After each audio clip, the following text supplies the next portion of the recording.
utilizando las dos propiedades, o para hacer un monitoreo, una detección precisa de algo que nos importa, o para hacer liberación controlada de fármacos, y estos fármacos se dirijan con exclusividad a un órgano. Entonces, en todas estas situaciones es cuando nosotros hacemos bioconjugados.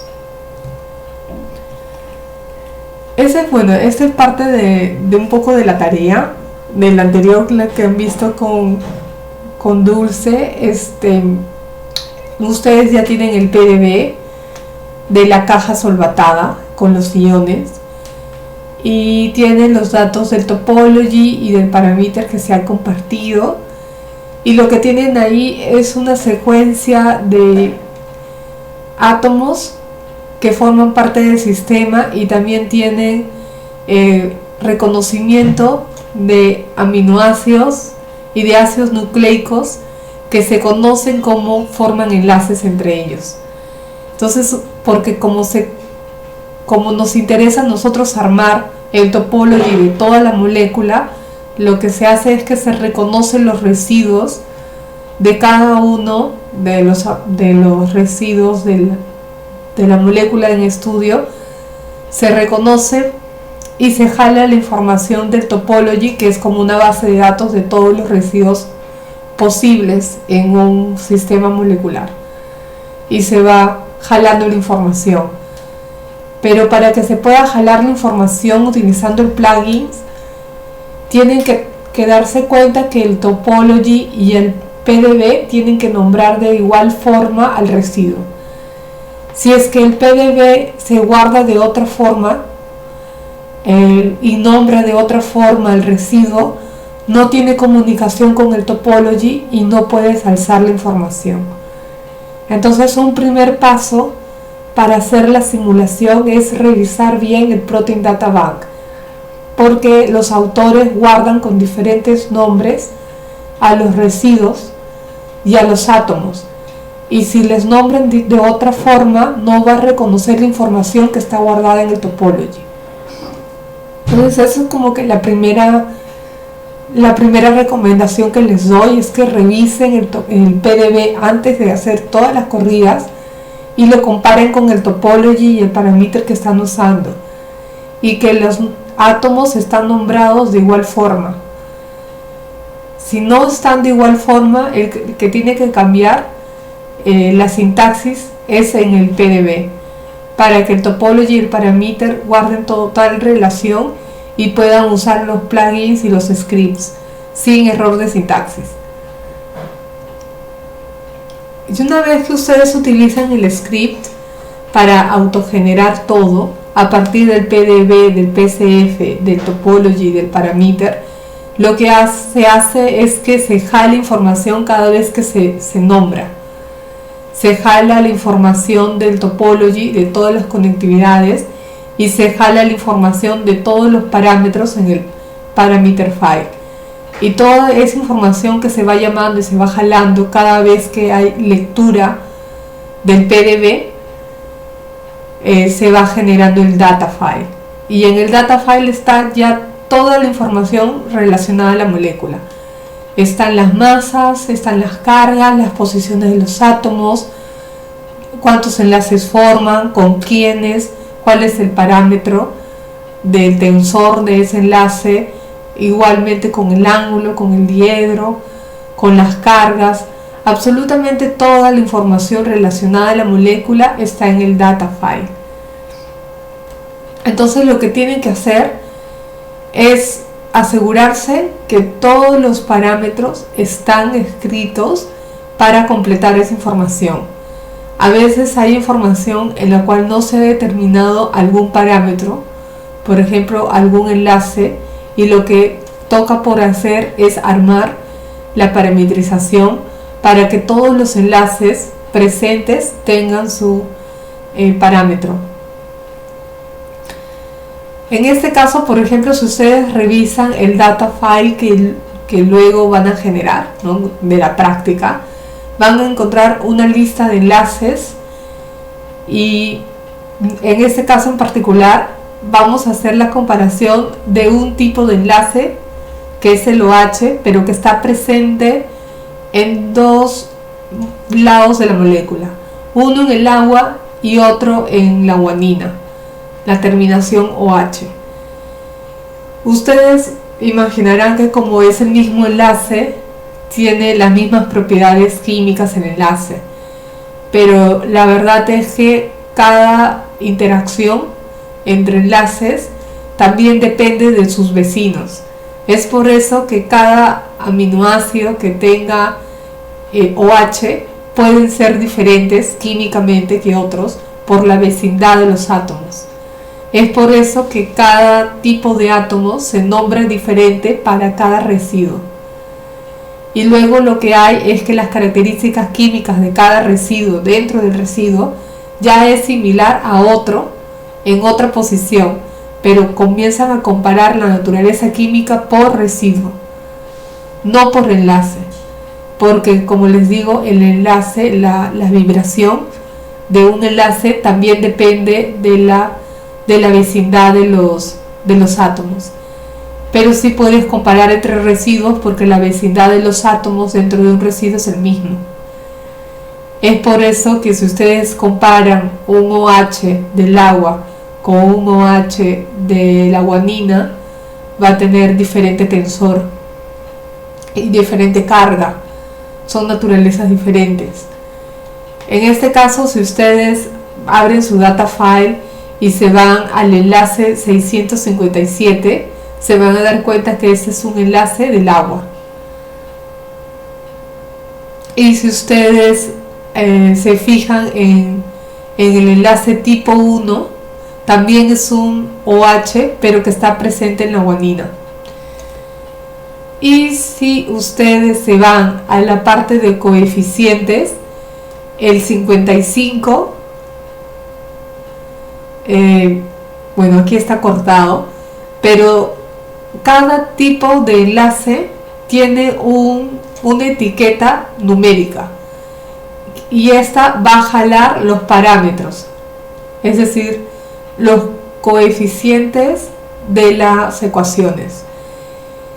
Si ustedes revisan cómo es la sintaxis del data file para el LAMMPS, se van a dar cuenta que las constantes están en la segunda columna y los valores en equilibrio en la tercera. Entonces, este es K y este es bond en equilibrio.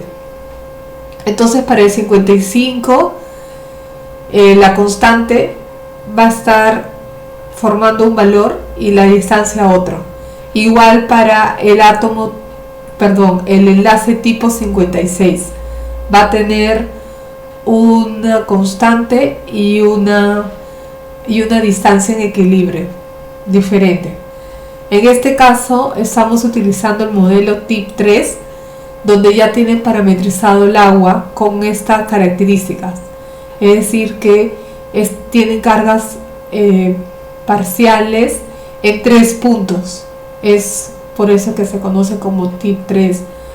Pero como en verdad las moléculas de agua tienen electrones desapareados, hay puntos con densidades negativos en otras posiciones para generar ese dipolo. Entonces hay otros modelos del agua que consideran las cargas parciales de un espacio fantasma, que hace referencia a los electrones desapareados del oxígeno. Son otros modelos del agua que te ayudan a ver efectos, por ejemplo, de solubilidad mejor, porque la carga eléctrica en el oxígeno es diferente por esos electrones desapareados. Pero digamos que el modelo más usado para el agua es el TIP 3. Aquí, si ustedes hacen una revisión completa del data y lograr entender qué es lo que está pasando en el data, van a ver que se hace una comparación del tipo de de enlace, se van a dar cuenta que este del agua es el tipo 56, y si jalan los valores de coeficientes tiene esta constante y este enlace en equilibrio. Pero si lo comparan con el OH de la guanina, que es el tipo 55, el que vimos, se van a dar cuenta que el tipo 55 jala los parámetros del 545 y esta es la distancia de equilibrio. Entonces es diferente. Es por eso que existen muchos tipos de átomos para poder identificar diferentes combinaciones de enlaces, y digamos que de esa forma es que hay una pequeña redundancia en los átomos, pero es porque los átomos se comportan diferentes dependiendo de la vecindad. Es por eso que tenemos varios tipos de hidrógeno, varios tipos de carbono, nitrógeno, porque estos carbonos están presentes en diferentes aminoácidos, en diferentes residuos, con diferente vecindad. Entonces es por eso que van a encontrar eso. Bueno, ahí tienen los files para que los puedan estudiar. Y lo que después tienen es el input autogenerado. Luego lo que ustedes pueden hacer es manipular la salida para tener un input que se ajuste a lo que ustedes quieran, no cambiando el script. Y aquí lo que van a ver es las unidades que va a utilizar la corrida. Van a saber qué tipo de force field están usando, el armónico, el tipo de ángulo de diedro y de propers también son armónicos tipo charm. El Lennard-Jones es el tipo charm también. El mix que van a tener entre ellos es el aritmético. Esto quiere decir que cuando quiero yo saber el Lennard-Jones de dos átomos de elementos diferentes, estos van a tener una combinación del tipo, para el epsilon de este tipo y para el rho, que es la distancia, de este otro. Pero no es el único tipo de mix que puedo obtener, sino puedo obtener también el geométrico o el 6 power. Pero en este caso, generalmente para las bimoléculas se suele utilizar el mix aritmético. Luego, ¿se acuerdan? Este valor de K-space era el tamaño de la grilla, porque no se calcula toda la energía coulombica de cada átomo, sino el de las vértices de una grilla. Entonces, dependiendo del tamaño de la grilla, este es el tamaño en espacio que va a tener la grilla, va a ser más preciso. Este es el data donde está toda la información de la molécula, la tiene que leer el programa. Y este es un fix NBE. Luego pueden ajustar la temperatura y luego la presión. Necesitas una velocidad inicial para empezar a mover el sistema y que se puedan calcular las aceleraciones respectivas y hacer un update de las nuevas posiciones. Y todas esas nuevas posiciones se van a guardar en el dump. Aquí le estoy diciendo cada 100 pasos va a generar un dump. Y en este dump se va a guardar las coordenadas cada 100 pasos. Y por ejemplo aquí yo he manipulado el input para tener más corridas, 1000 pasos. Entonces voy a tener 10 nuevas posiciones aquí, 10 frames. Y bueno, y esos son los valores termodinámicos que se va a imprimir.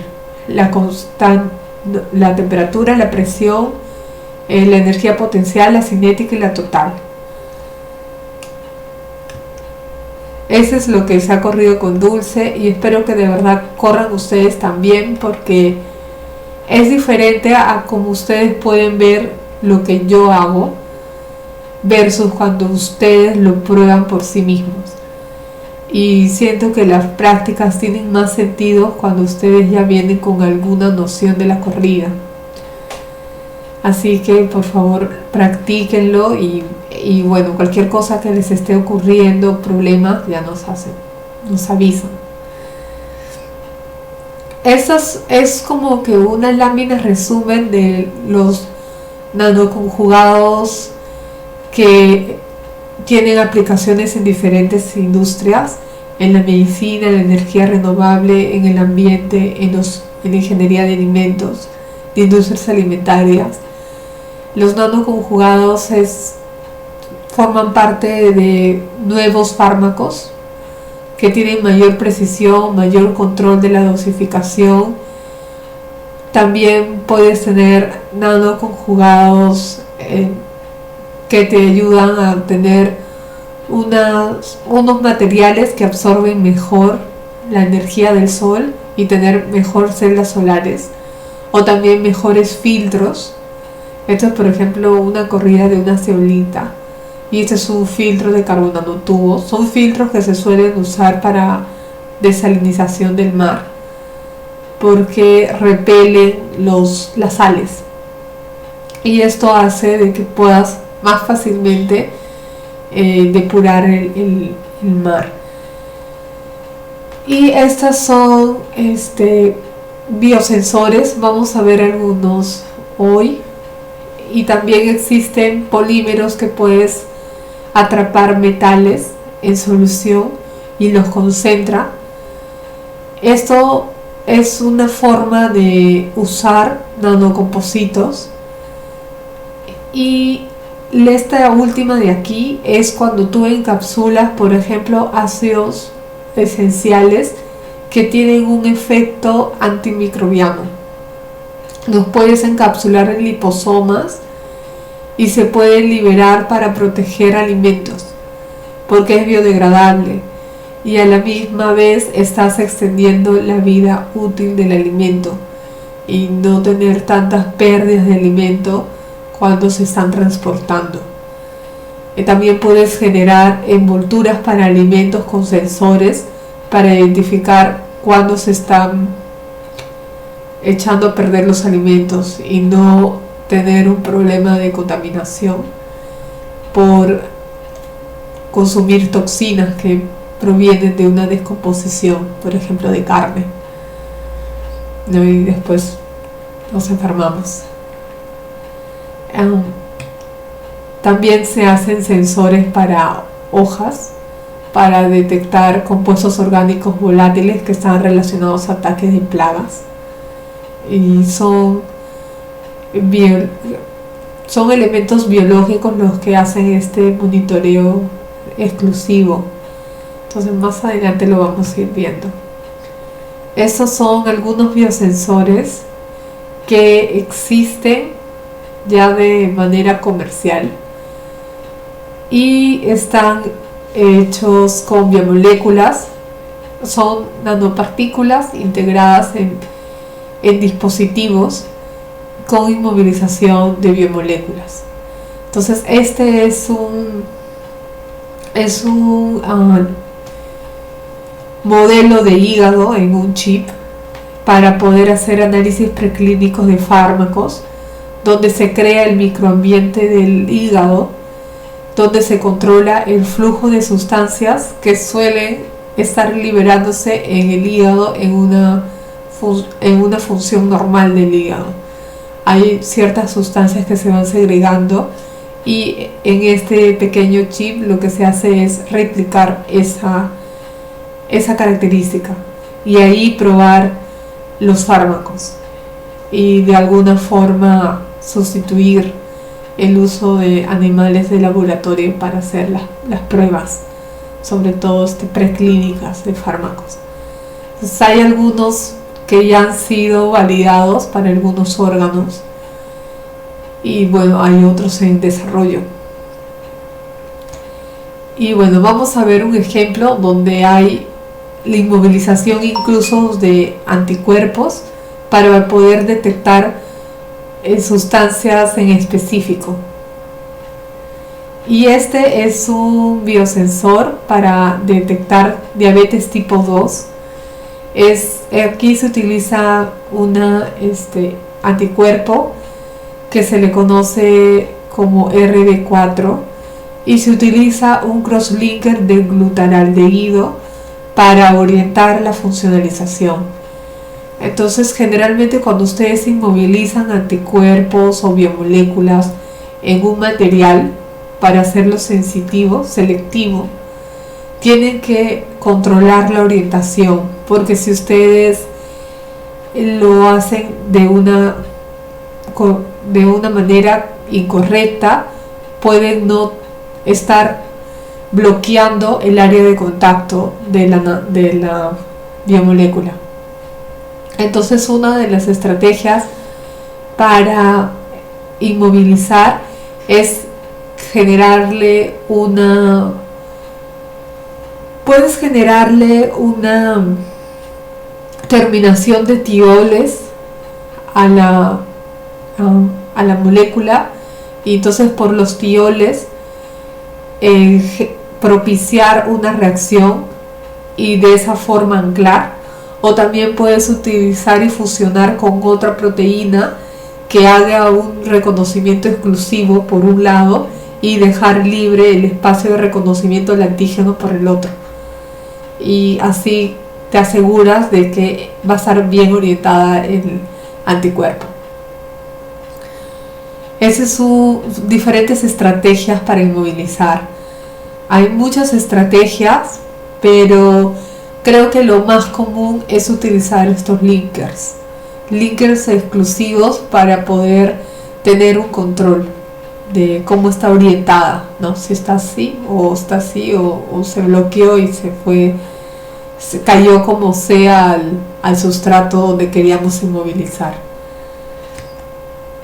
Esa es una de las aplicaciones también de bioconjugados, que es en el test rápido del SARS-CoV-2 se utilizan nanopartículas de oro que le dan esta coloración a las bandas, porque el oro, cuando está nanoparticulado, tiene una coloración media rojiza. En este caso del kit tiene una nanopartícula de 40 nanómetros y tiene un linker de alcanatiol, están tiolados, y estos grupos tioles tienen afinidad con las biomoléculas. Entonces puedes inmovilizar moléculas a las nanopartículas, y donde se reconozcan estas biomoléculas se va a generar una marca óptica, o sea visual, que te va a indicar si está presente o no el antígeno en cuestión. Y esto es lo que se usa para hacer los ensayos. Aquí la muestra es un fluido, y el fluido pasa por las bandas donde están los anticuerpos con la nanopartícula, y cuando está presente el analito que queremos observar, se asocia y hay una coloración por esta digamos nanopartícula asociada.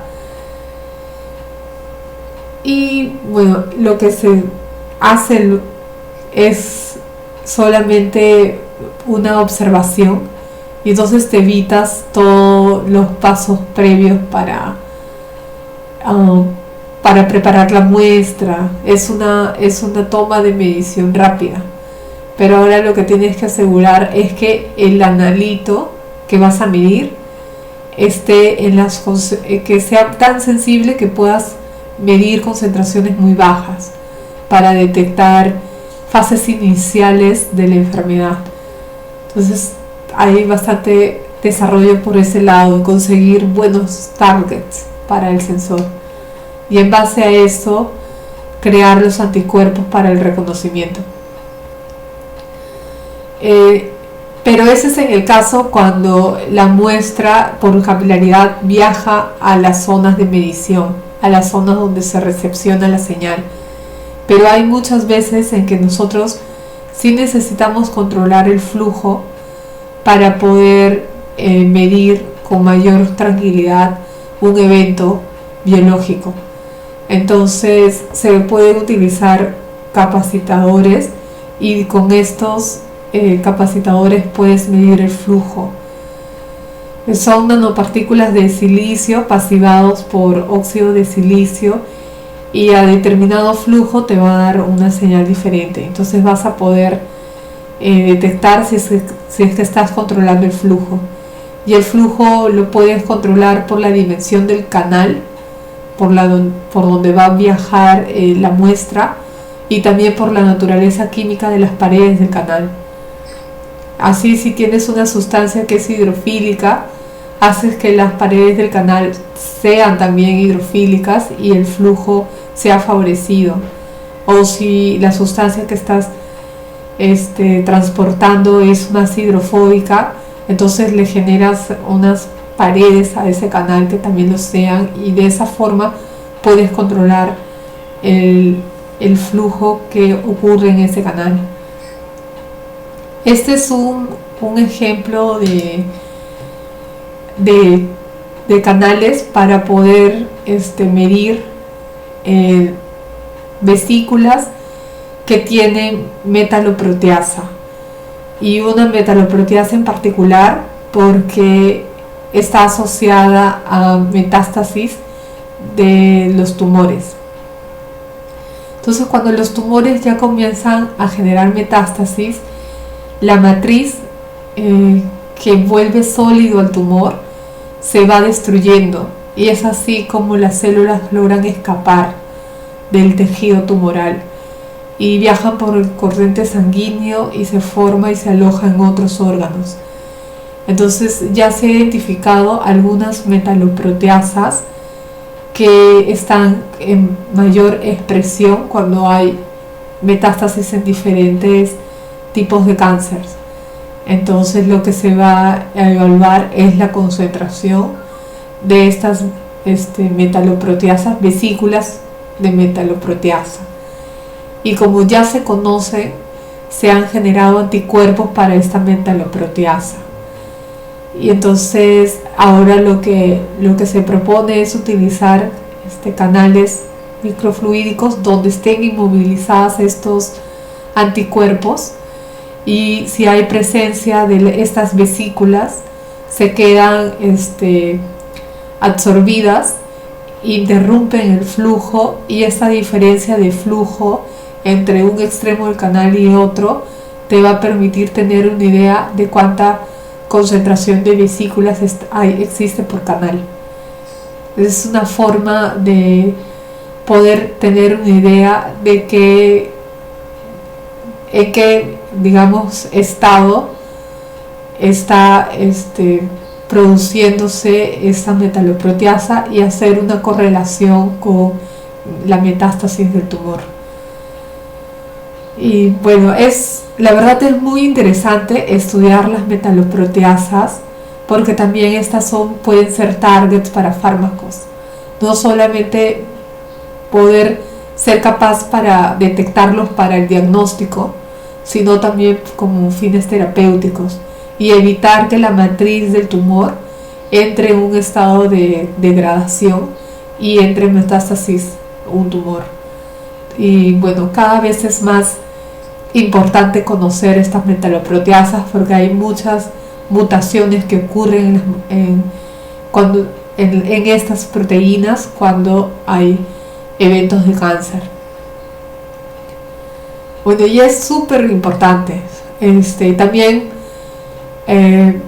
para la ingeniería de tejidos, porque la matriz no es estable todo el tiempo, se está construyendo y reconfigurando cada vez por la presencia de metaloproteasas en los intersticios de las células, de los tejidos.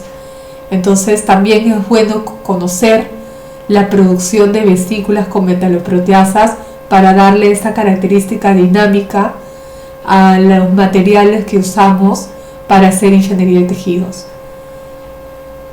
Bueno, la verdad, todo este tema de las metaloproteasas son muy interesantes. Ahora voy a hablarles de un biosensor basado en enzimas.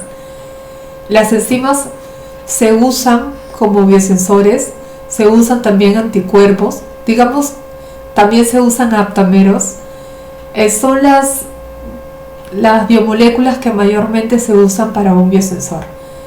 Y las enzimas en particular algunas de ellas tienen reacciones redox que te ayudan a usar esa característica para hacer electroquímica y tener una medición. También puedes tener una detección colorimétrica como el de los anticuerpos. El de los anticuerpos en el kit de diagnóstico, por ejemplo, rápido, es una señal de color, colorimétrica, que le da la nanopartícula. Entonces, hay varias formas de obtener las señales resultantes.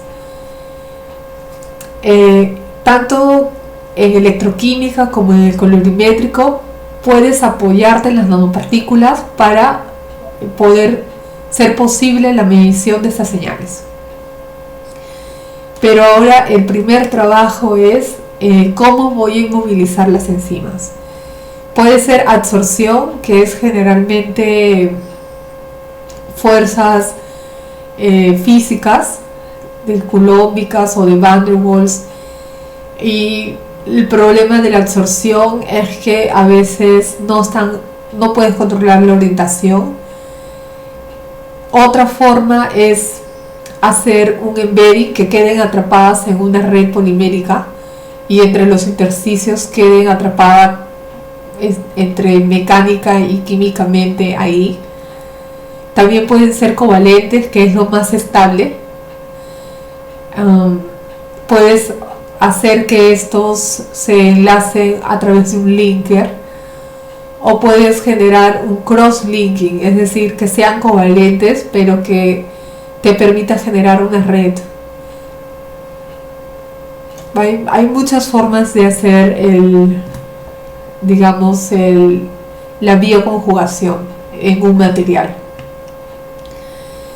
Pero vamos a empezar primero con uno de los ejemplos. Este es una enzima que reconoce trinitrotolueno. Está presente naturalmente en E. coli. Es una nitroreductasa y se empleó para utilizarlo como un sensor sobre un electrodo de óxido de zinc. Entonces aquí se hizo una inmovilización en estos electrodos.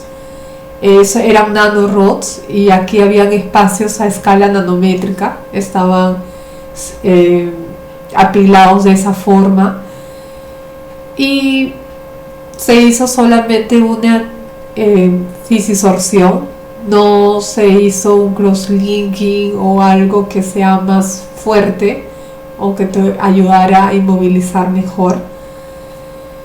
Pero esto ya te daba una idea de la presencia del trinitrotolueno cuando había un voltaje asociado, porque esta enzima es redox y de por sí su misma actividad enzimática tiene una característica de que está usando flujo de electrones. Hay un flujo de electrones ahí para que la actividad enzimática se dé. Esto te ayuda para poder nosotros medir. Si tú mides la corriente, está muy relacionada con la actividad enzimática, y por defecto la actividad enzimática está correlacionada a la concentración del sustrato. Entonces puedes tener una curva de regresión y poder identificar más o menos a qué concentración está sometido este biosensor y tener una idea de la presencia del analito a escalas de volumen muy pequeña. Pero lo primero es entender cómo funciona la biomolécula para hacerle los cambios necesarios para que la señal se vea favorecida. Entonces, lo primero que tenemos que saber es que aquí hay una transferencia de electrones y protones, y identificar cómo es esa transferencia ayuda a controlar nosotros la señal, porque dependiendo de la velocidad de reacción vamos a tener una señal mejor. Esa transferencia de electrones, según los cálculos, se identificó que era necesario la absorción de la luz visible, especialmente en el morado, para que los electrones del cofactor, que es quien dona los electrones, logre entregar entregarlos al sustrato. Entonces, esto fue lo que se usó para hacer la detección. Se usó una lámpara que emitía con preferencia en el violeta y se comparó versus sin luz. No se pudo ver el efecto en la medición de esto. Entonces, más o menos conocer cómo funciona la enzima te da una idea de cómo cuáles son los parámetros óptimos para el sensor.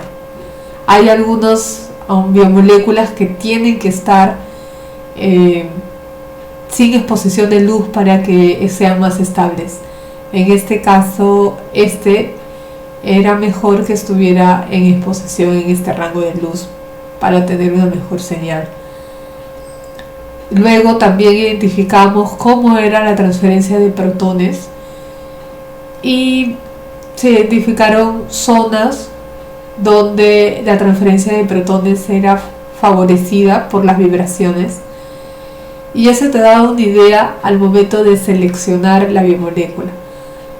Identificamos que estos residuos son muy importantes para la transferencia de protones, y si nosotros tuviéramos algún cambio, mutación en este lado de la biomolécula, la reacción iba a desfavorecerse y entonces iban a ser candidatas no aptas para el biosensor. Entonces es importante que conozcas la estructura de la biomolécula y la reacción, el mecanismo, para que tú recién lo puedas proponer en integrar y de cómo va a integrarse a un dispositivo. En este caso se estudió todo con respecto a la enzima primero, antes de hacer el experimento. El experimento vino después. Al inicio queríamos reconocer cómo se hacía esa detección inicial al sustrato. Esta es una biomolécula tipo ping-pong, y esto te ayuda porque la biomolécula está constantemente reconociendo al analito prácticamente 2 veces, y esto hace también que la señal sea un poco más estable y tengas chance de poder coger bien la señal. Es un tipo de reacción particular, no todas las enzimas tienen esta reacción ping-pong, pero para términos de dispositivos es, creo yo, óptimo una enzima redox y con este tipo de reacción.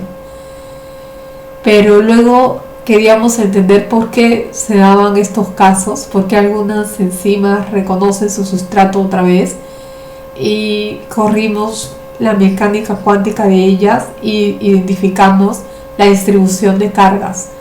En la primera columna es el sustrato, y aquí en la segunda columna es el producto de la primera reacción. Entonces vemos que la distribución de cargas y la geometría también es prácticamente muy similar, y es por eso que nosotros creemos que la enzima vuelve a reconocer el sustrato, el producto como sustrato, hasta tener una molécula que la distribución de cargas es ya muy diferente y ya la enzima no lo reconoce. Entonces para nosotros esto nos ayudó a entender mejor a nuestra biomolécula, y bueno, luego lo publicamos porque hasta ese momento no se había hecho el estudio del mecanismo de reacción. Sí se conocía los datos, ensayos experimentales, pero no el mecanismo exacto del reconocimiento ping-pong. Y este es otro modelo de sensor basada en enzima acetilcolinesterasa. Esta enzima reconoce la acetilcolinesterasa, pero también reconoce otros como sustrato, otras moléculas muy parecidas. Digamos que no es una enzima tan selectiva, pero se han propuesto como sensor a pesar de eso, porque en las señales que te da cuando reconoce un sustrato versus otro es diferente. Entonces lo puedes discriminar. Entonces no simplemente ignorar a una biomolécula porque sea promiscua, sino dentro de su, digamos, promiscuidad, si es que ocurren esos casos, el método de detección es capaz de discriminar. Si es ese caso, entonces todavía puedes considerar a la biomolécula.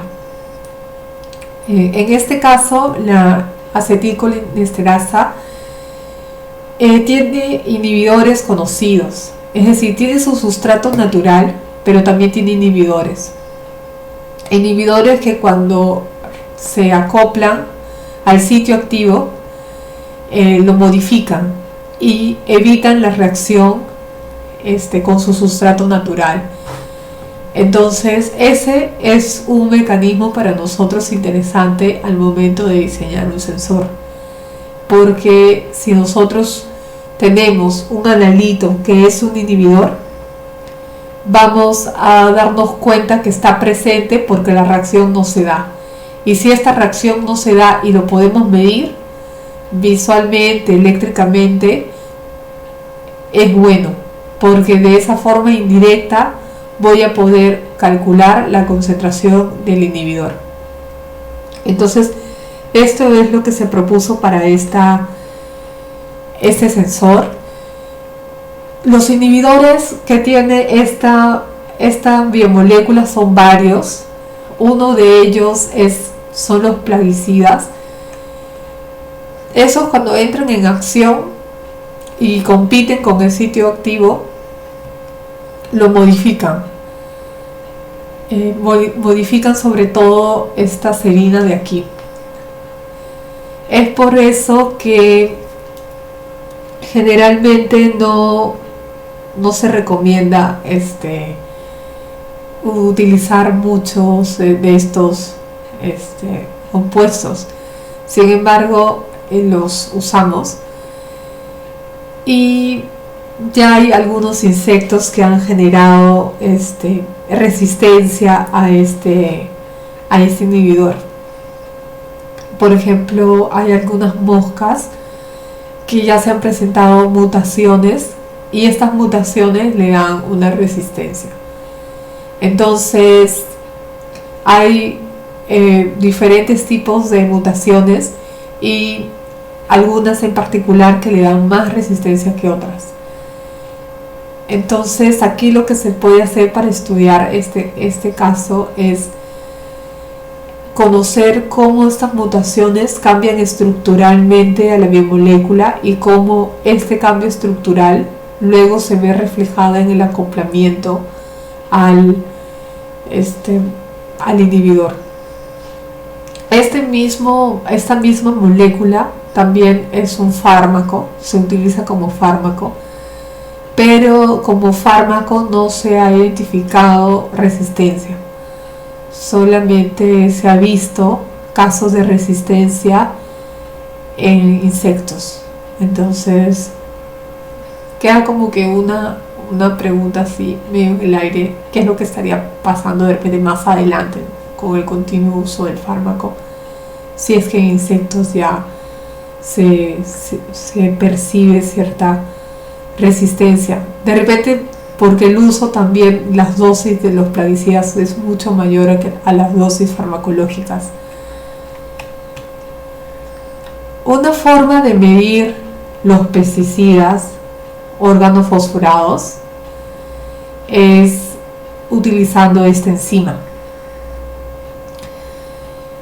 Y una forma de detectar es a través del cambio de color que tiene cuando se interrumpe la formación de nanopartículas, porque nosotros sabemos que el tamaño de la nanopartícula va a generarme un color diferente. Entonces, si yo, cuando ocurre un evento, cambia el tamaño de la nanopartícula, entonces voy a poder identificar. Pero ahora tengo que ver si ese evento es producto del reconocimiento selectivo. Entonces, para darme cuenta que ese evento es selectivo, utilizo las enzimas. Esa le va a dar la selectividad. Entonces, yo tengo esta ruta de síntesis de nanopartículas de plata. Es la ruta de síntesis normal, más usual para hacer nanopartículas de plata, que es a través de la técnica del sol gel. Cuando tú vas sintetizando nanopartículas, utilizas estabilizantes para que le den la estabilidad a una dimensión particular, y uno de esos estabilizantes es los iones citrato. Cuando tienes estos iones citratos en la superficie, digamos que neutraliza la agregación de más átomos en la superficie. Se vuelve estable, se neutraliza, y así es como nosotros podemos controlar las dimensiones de las nanopartículas, jugando con diversos compuestos que neutralicen la energía superficial de las nanopartículas. Puedo utilizar diferentes tipos y me va a controlar la superficie de diferentes formas. Y lo que se busca es que este citrato logre finalmente ayudarme a tener una nanopartícula con una dimensión característica, ¿no? Esta es la ruta normal de una nanopartícula en síntesis, estabilizada, correcta, con un control del radio. Así es como se ve.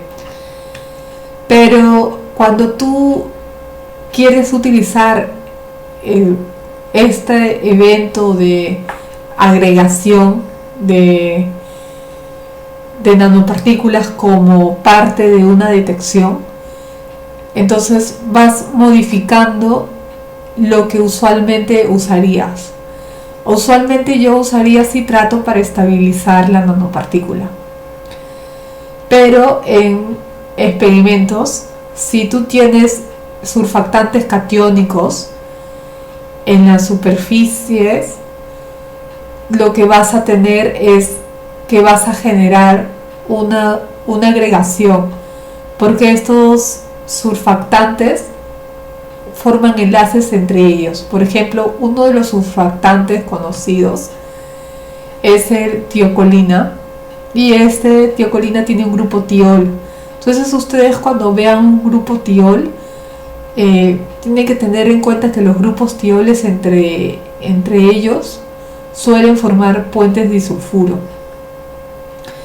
Entonces, si está presente en la superficie este grupo y se asocia a la superficie, entre ellos van a comenzar a reaccionar, y las nanopartículas que antes estaban dispersas se comienzan a acumular. Y como esta dimensión ya es otra, va a darte un cambio de color. Ahora, ¿cómo yo identifico en qué momento está presente el tiocolina? El tiocolina es el producto de la reacción, o sea, el tiocolina puede ser el producto de la reacción enzimática con el acetilcolinesterasa. Y ahí es cuando entra en juego la acetilcolinesterasa. Si la acetilcolinesterasa está en condiciones óptimas, normales, esta reacción con acetilcolina se va a dar, con acetiltiocolina se va a dar, y voy a formar tiocolina. Y esta tiocolina va a agregar a mi nanopartícula y voy a ver el cambio de color. Pero si mi enzima ya no reacciona, entonces no va a haber presencia de tiocolina. Entonces mi nanopartícula va a estar en solución. Y esa diferencia de situaciones es la que tú puedes identificar. Y tenemos que recordar que la enzima deja de funcionar cuando hay presencia de inhibidores, y uno de los inhibidores más agresivos es los pesticidas organofosforados. Entonces, de una forma indirecta, yo voy a saber si es que está presente algún tipo de ese inhibidor. Entonces, aquí tengo materiales y tengo biomoléculas. Puedo hacer una medición en base a las características óptimas, que diga ópticas, o también a las características eléctricas. En este caso, también se puede asociar la enzima a una nanopartícula con conductividad, y esta me puede generar un cambio de corriente. Entonces, ya no solamente estar conjugándola con plata, sino con selenuro de cadmio. Pero el evento es el mismo. Viene la acetiltiocolina, reacciona con la enzima acetilcolinesterasa, y la tiocolina es un donador de electrones, y a la nanopartícula, digamos que la va a ayudar para hacer que la conductividad se eleve, porque hay un flujo de iones cuando ocurre la reacción. Pero si está presente el inhibidor, que puede ser un pesticida, y no ocurre esta reacción, entonces ya no hay donación de electrones, y entonces ya no se produce el cambio en corriente. Entonces puedes utilizar el mismo evento, lo puedes ver o por colorimetría o por conductividad, dependiendo de qué es lo que cómo quieres que funcione el dispositivo, si analógico o no. Y bueno, esa es otra forma de hacer el monitoreo de órganos fosforados en el ambiente, por ejemplo. Y ese es un bioconjugado, porque es la molécula biológica con una nanopartícula.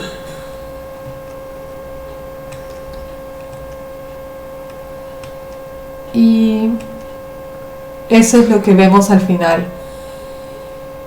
Este es un ensayo de 2 pesticidas organofosforados que están siendo medidos gracias a un sensor colorimétrico. En este caso se ha usado el efecto de la formación de las nanopartículas de plata. Si está presente la enzima en una reacción normal, forma tiocolina, y este es un linker para el ensamblado y la agregación de las nanopartículas. Pero si están presentes los pesticidas, se inhibe el sitio activo por un cambio en el sitio activo, y ya no se produce esta reacción. Entonces las nanopartículas están en solución, están de forma coloidal.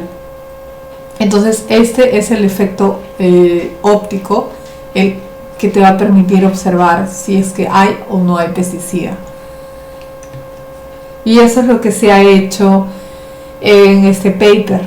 Se ha hecho para el triclorfón y para el malathion.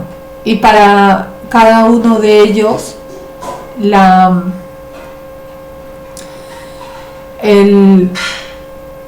respuesta en cuanto a la emisión de luz es diferente. Entonces puedes medir con este mismo dispositivo cualquiera de los dos, dependiendo de la señal que vayas a sacar. Y bueno, este es uno de los sensores. Y bueno, este ejemplo lo vamos a hacer con un grupo. vamos a hacer el modelamiento, porque luego lo que queremos ver es cómo afecta las mutaciones en los sensores. O sea, qué es lo que pasaría si es que nosotros utilizáramos las versiones mutadas de la enzima, qué tanto afectaría la afinidad con el inhibidor, porque aquí la afinidad con el inhibidor tiene que ser alta para poder ver señal. Si es que no es una buena afinidad, entonces este sensor de repente no funcionaría 100%, porque daría respuestas de falso negativo, no porque no esté presente el pesticida, sino porque ha mutado la enzima y no reconoce el pesticida. Entonces tienes que conocer muy bien a la biomolécula primero para proponerla como un sensor. Entonces esa partecita estructural la vamos a ver en una clase, bueno, con los cursos de Hamutai que van a empezar el próximo mes. La entrega de fármacos es otra forma de que se usan los bioconjugados, y les voy a presentar un caso que corresponde al cáncer de mama ER2, y este tipo de cáncer es uno de los que el paciente regresa con la enfermedad a un año de tratamiento, es como recurrente, y se han generado ya anticuerpos para reconocer este receptor que está presente en las células cancerígenas, y en base a esos anticuerpos que ya se conocen es que se va a mejorar el diseño de nuevos anticuerpos para proponerlos para un drug delivery. Pues eso es lo que vamos a ver ahora. Primero se tiene que saber en qué condiciones de proteómica está un paciente cuando tiene este tipo de cáncer. Entonces se han identificado en diferentes niveles de expresión de proteínas entre condiciones sanas y condiciones de enfermedad, y se han identificado al menos como 23 proteínas que pudieran tener alguna relevancia como targets, porque su nivel de concentración es diferente en estas dos situaciones, ¿no? Entre estar sano y estar enfermo. Entonces, una vez que ya tú has identificado cuál va a ser tu proteína target, vas a diseñar los anticuerpos para reconocer esa proteína target. La proteína puede estar formando parte de la misma célula tumoral, o también pueden ser proteínas que se liberan en los fluidos cuando hay enfermedad. Entonces, en este caso, el receptor ER2 que se sobreexpresa está presente en la misma célula cancerígena, está en la membrana. Y como les comenté, hay dos anticuerpos que reconocen al receptor. Uno que está reconociendo el dominio 4 y otro que está reconociendo el dominio 2. Y en el dominio 2, bueno, en ambos se consigue inhibir la señalización, y la señalización ocurre cuando se forma el dímero del receptor. Entonces, estos dominios donde se han desarrollado los anticuerpos tienen la peculiaridad que forman parte del área de contacto con el, digamos, ligando natural. Y esta es la forma en cómo trabajan, ¿no? Si se forma el dímero, hay señal y la célula crece y la célula sobrevive. Pero si evitas la formación del dímero, que es las funciones de estos anticuerpos, evitas esa señalización. Eso como en teoría. Pero luego han habido casos en las que existe señal sin formación de dímeros por unas mutaciones que ocurren a este nivel, en este dominio intracelular. Entonces el problema no es tan fácil de resolver. En algunos casos la inmunoterapia funciona y en otros no. Y vamos a estar enfocadas en este tipo de cáncer, donde la proteína que está en membrana ER2 es, digamos, está en sobreexpresión. Están presentes en células cancerígenas desde la fase inicial a metástasis. Entonces, desarrollar un fármaco en base a la presencia de esta proteína puede ayudarte a cubrir toda esa ventana. Este es la proteína. Tiene dominios extracelulares, transmembrana e intracelulares, pero digamos que para hacer diseño de anticuerpos nos vamos a enfocar en la extracelular.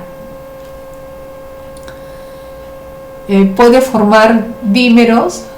Eso también es algo loco de este receptor, que puede formar dímeros, homodímeros con ese mismo receptor o con receptores de la familia, heterodímeros.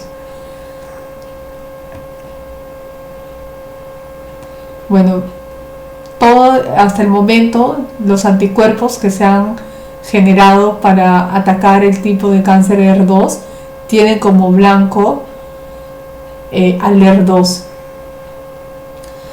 Y bueno, la importancia es porque contribuye a la proliferación y sobrevivencia de las células cancerígenas, y la sobreexpresión está presente en un rango amplio de la enfermedad, desde la fase inicial hasta metástasis. Y bueno, digamos que la parte que no es tan positiva de todo esto es que, a pesar de que se han generado anticuerpos en algunos tratamientos anti-ER2, al año del tratamiento regresa la enfermedad. Entonces se han hecho varios estudios del por qué en algunos pacientes pasa esto, y es porque hay bloqueo de la interacción del anticuerpo receptor, y también porque comienzan a aparecer variaciones mutantes del receptor a nivel intracelular, como les expliqué, y que producen que puede haber eventos de señalización sin la necesidad de ligando, del reconocimiento del ligando. Y ese es el problema, porque generalmente el anticuerpo se diseña para que, en vez de recepcionar la señal de crecimiento, compitan con el anticuerpo y de esa forma inhibirlo. Pero si es que la formación del dímero es independiente del ligando, por más de que estén aquí compitiendo por la afinidad, no va a importarle al monómero, igual se va a formar como dímero. Entonces eso hace que sea difícil el diseño de los anticuerpos para este tipo, cuando ocurre ya variaciones mutantes. Y existen, como les comenté, diferentes tipos de anticuerpos.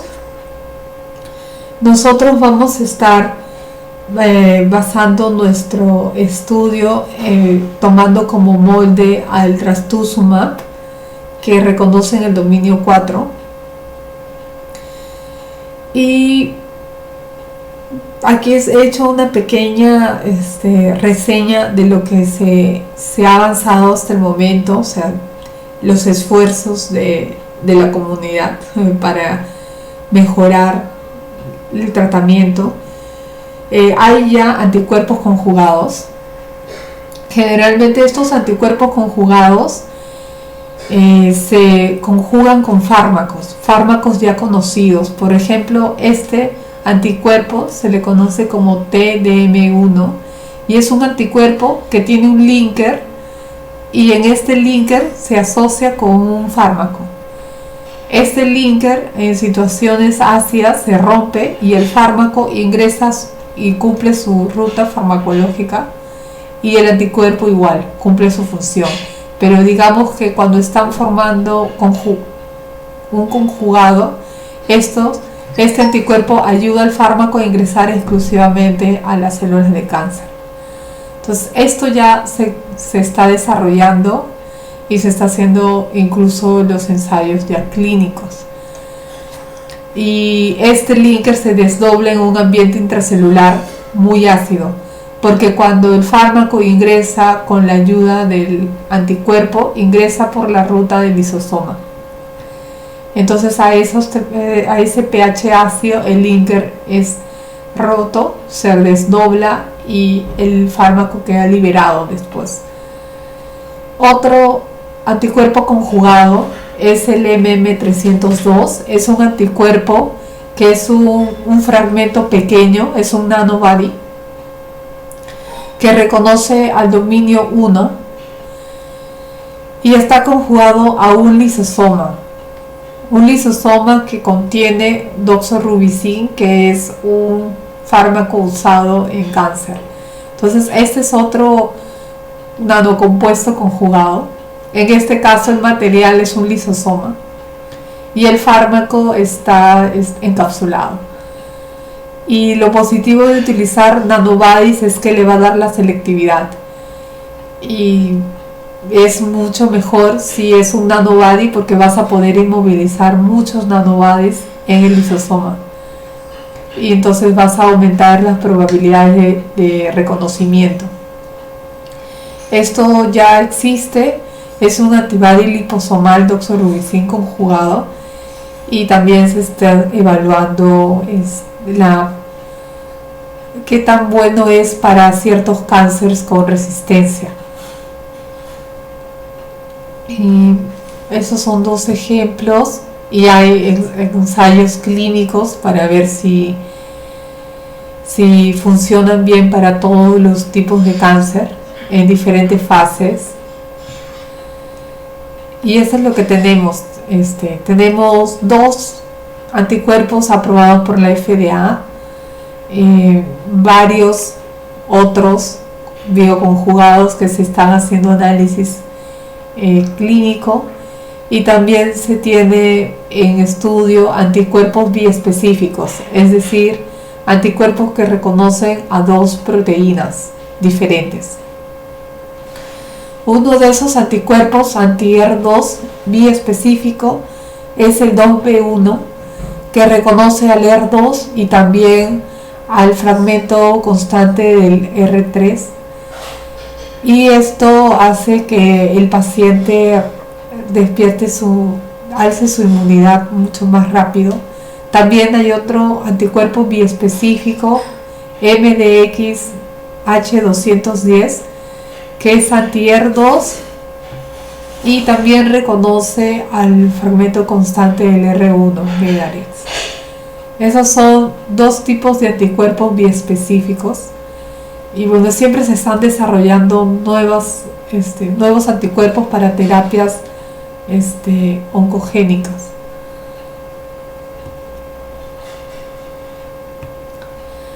Y estos son los 2 bioconjugados que he logrado estudiar. Igual siguen siendo en estudio porque no está completo el trabajo.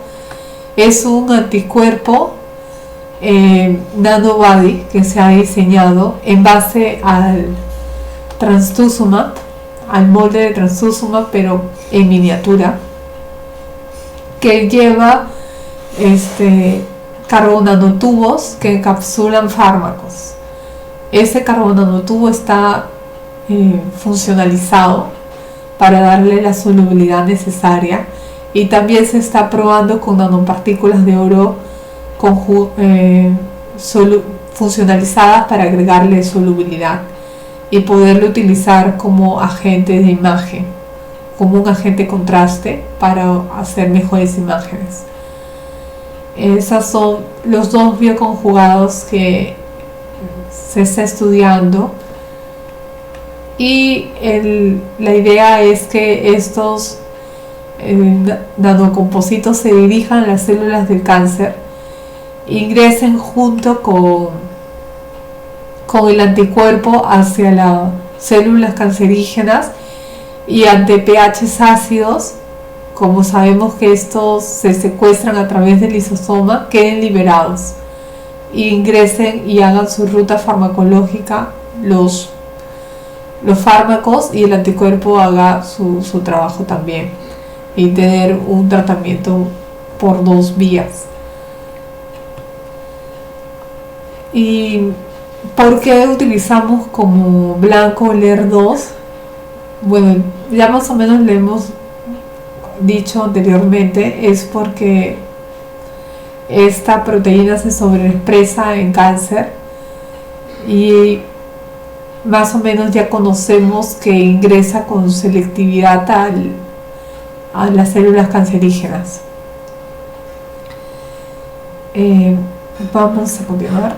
Este es la propuesta para el nanobody en base a Herceptin o trastuzumab, digamos que son sinónimos, y lo que se ha hecho es diseñar un linker para que los fragmentos variables estén unidos y estables, y hacer algunas mutaciones específicas para mejorar la afinidad con el receptor.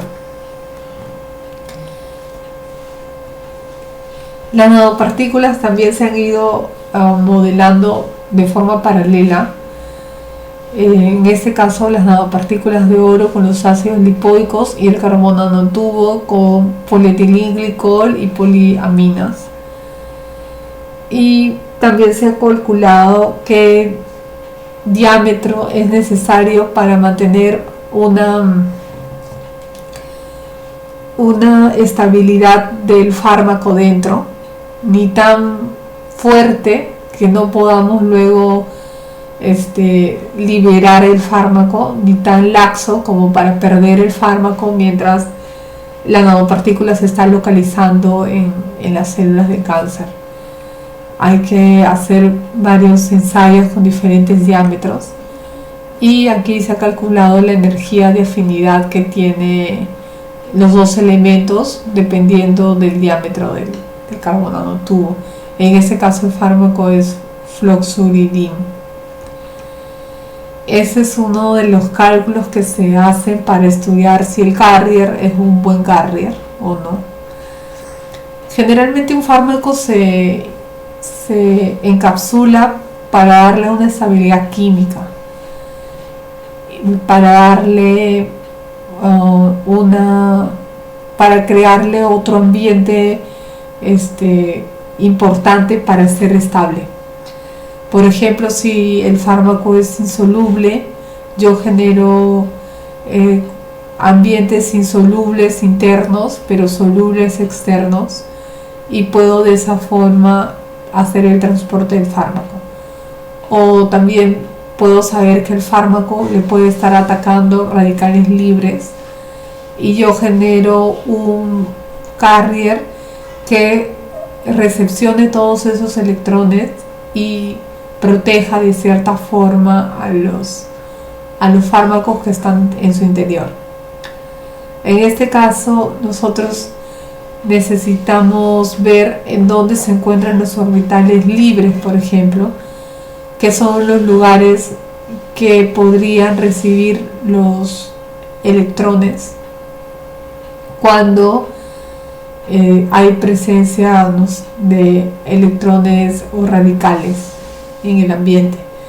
En este caso, los orbitales tanto del HOMO y del LUMO están en la superficie, y estos son orbitales importantes porque las reacciones se dan en estos lugares. Donde se encuentre la distribución de esos orbitales, dependiendo de la reacción, es muy probable que ocurran donde están localizados.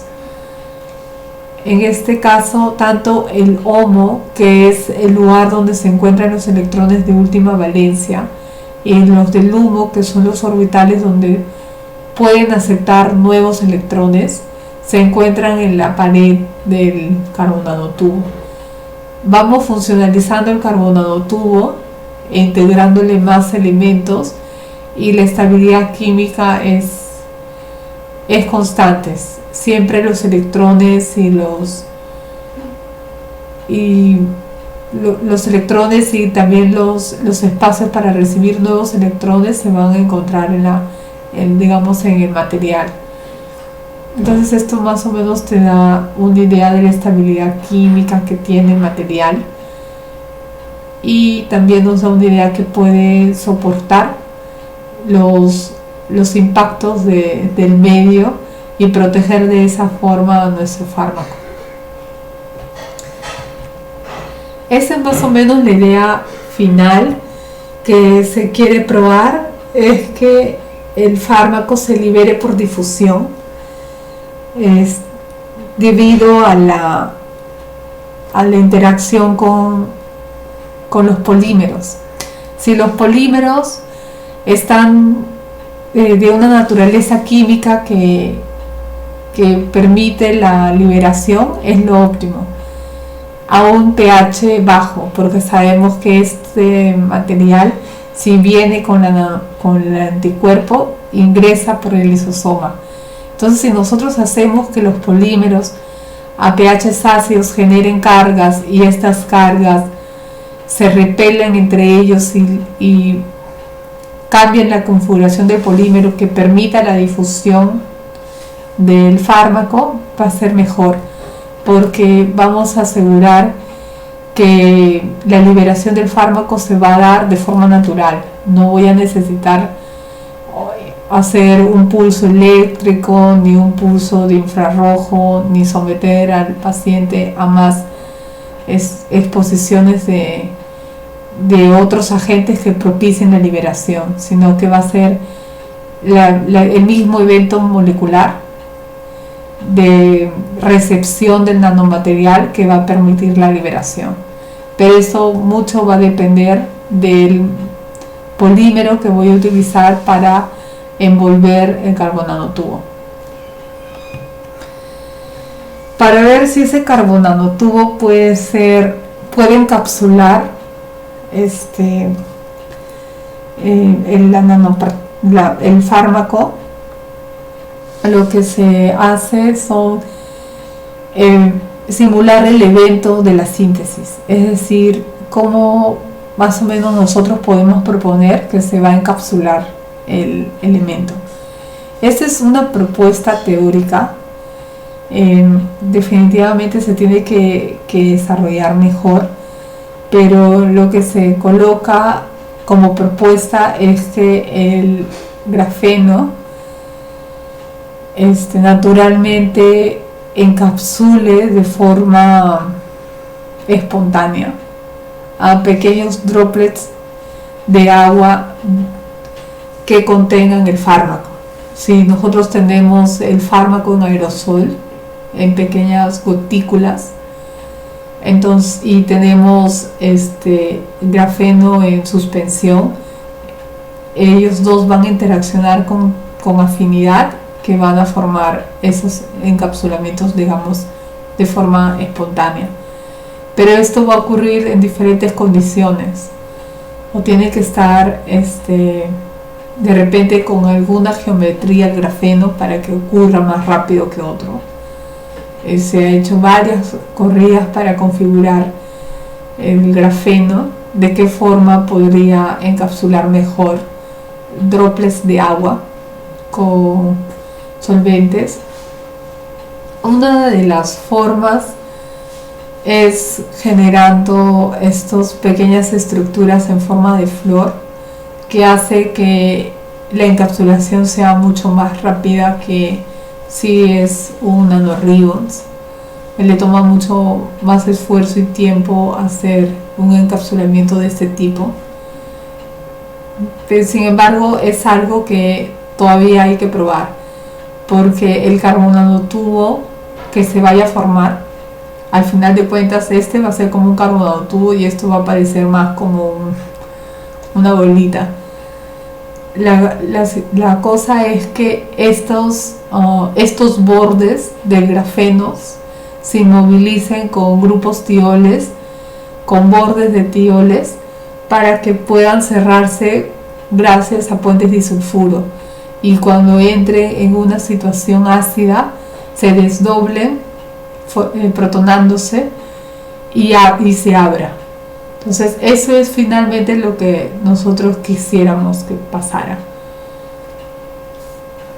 que la liberación sea casi espontánea, producto del mismo evento, y no necesites más cosas, porque por ejemplo este fue un ensayo que se hizo de cómo se podría liberar el fármaco cuando el carbonato tubo es atacado por ácidos, porque el carbonato tubo es muy estable químicamente, entonces puede ser bueno como también puede ser malo. Si ajusta mucho y siente mucha afinidad con el fármaco, no lo va a liberar, el fármaco va a estar muy estable dentro, y entonces la única forma de que se libere es con una degradación química, pero es posible, pero con concentraciones de ácidos muy altos, que para niveles fisiológicos no es considerable, o sea, no es óptimo para un paciente. Entonces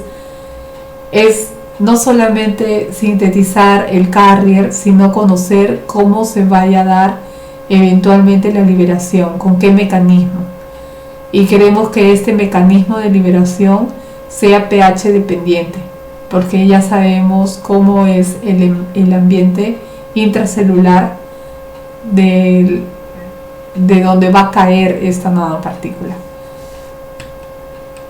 Y bueno, el carbonato tubo particularmente es una propuesta, pueden ser otros materiales, pero lo bueno del carbonato tubo, aparte que ya hemos visto que es estable, muy estable químicamente, penetra la membrana celular a través de difusión y lo hace rápido.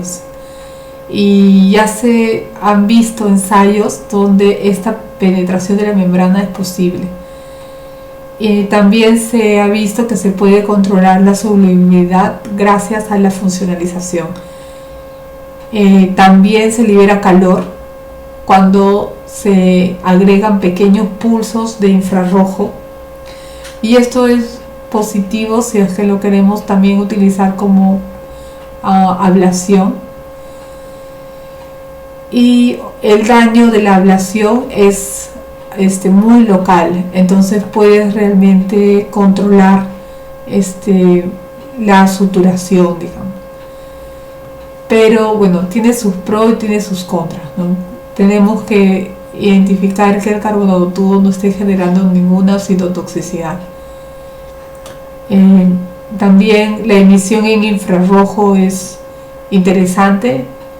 Se puede proponer incluso hacer imágenes, o sea, mientras se está estudiando la cinética digamos, del carrier, se puede ir viendo la emisión, o sea, ese mismo material puede resultar como óptimo para sacar imágenes. Y también se ha visto que los carbonanotubos funcionalizados, cuanto más solubles son, logran estar expulsados a nivel del riñón por vía renal en un periodo alrededor de 2 meses y de una forma intacta, sin respuesta inflamatoria.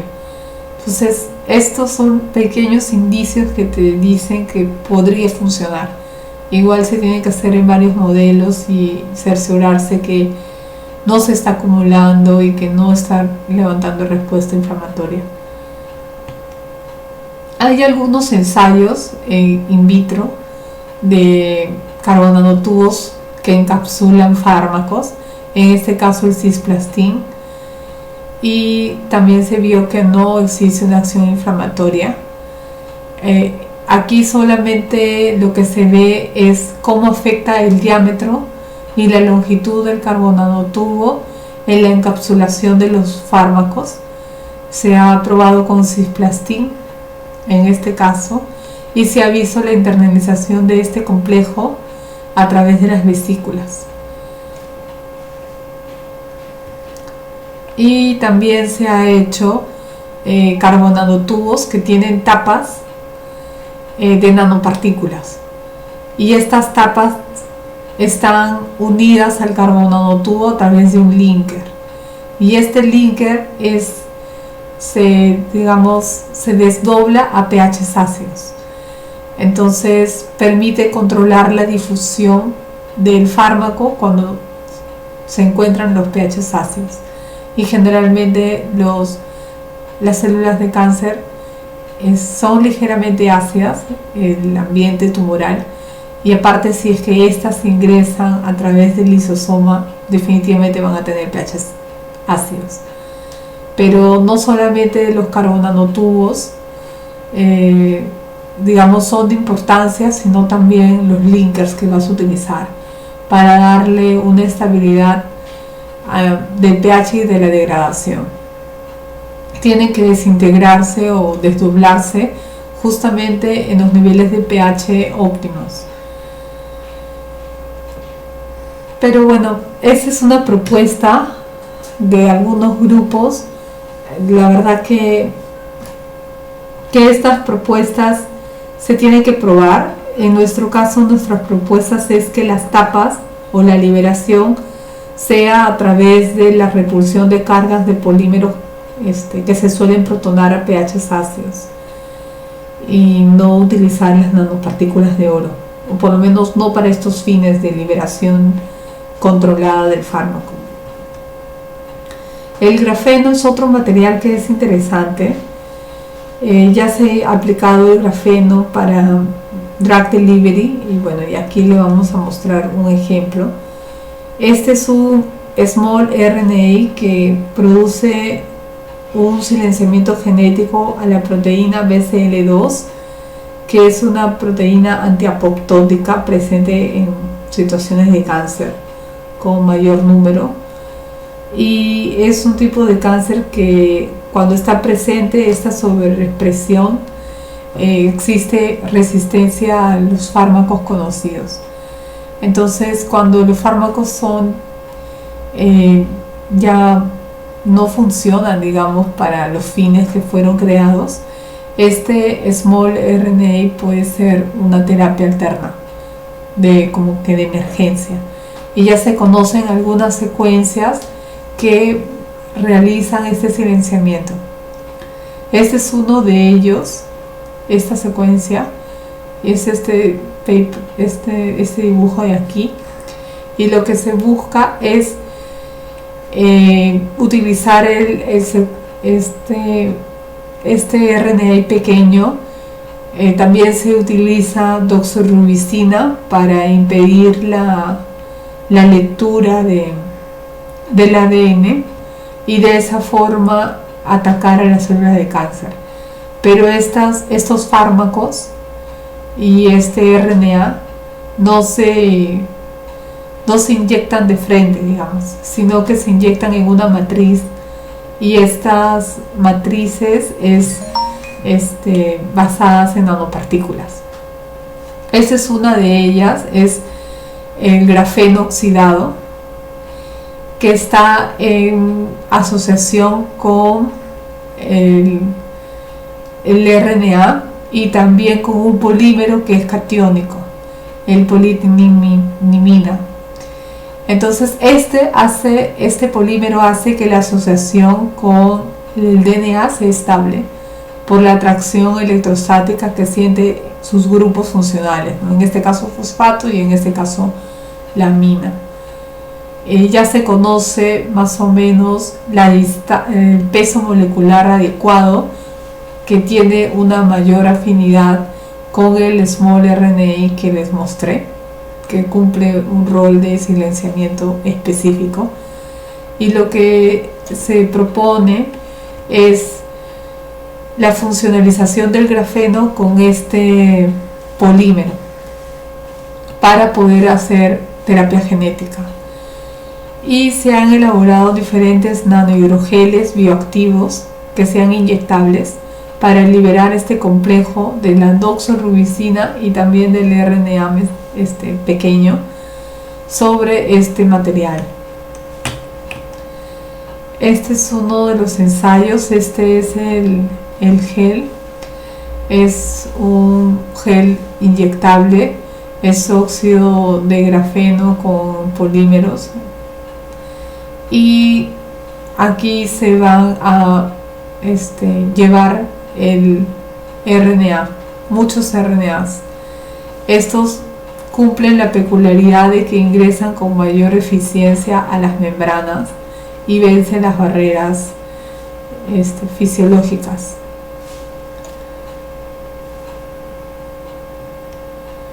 Y esta es la corrida propuesta, que es el RNA pequeño, que ya sabemos cómo calcular, y el grafeno, que ya sabemos cómo calcular, pero ahora unidos los dos en un input.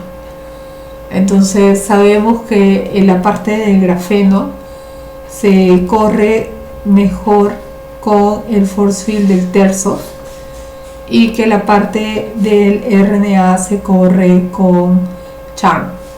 Entonces lo que ahora tienen que hacer es generar, en base a las estructuras más estables de cada uno de ellos, el input. El input PDB, el PCF, las conectividades, y luego generar el data y el in para la corrida.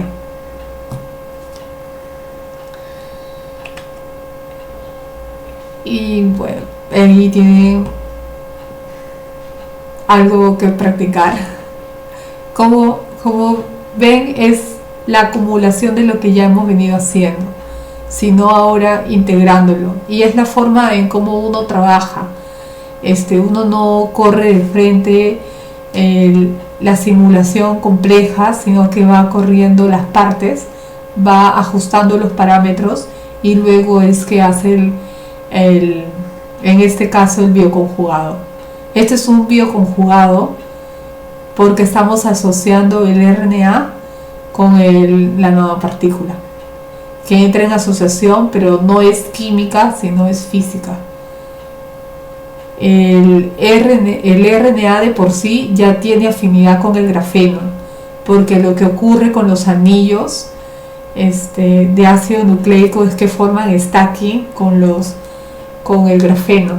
Pero si tú aparte le agregas polímeros que están cargados, como en este caso, de aquí, haces que la estabilidad entre ellos sea mayor. Entonces puedes hacer que el problema se vuelva cada vez más complejo agregándole más componentes. Entonces lo siguiente que toca es generar estos polímeros, y estos polímeros ustedes lo pueden generar, empezar a dibujar y generar el input aparte para luego integrarlo a lo que ya venían haciendo e ir haciendo que el sistema vaya creciendo. Y también lo que podemos hacer es que ustedes dibujen y estabilicen estos polímeros, y uno de los programas que te puede ayudar a hacerlo mucho más rápido es el Avogadro.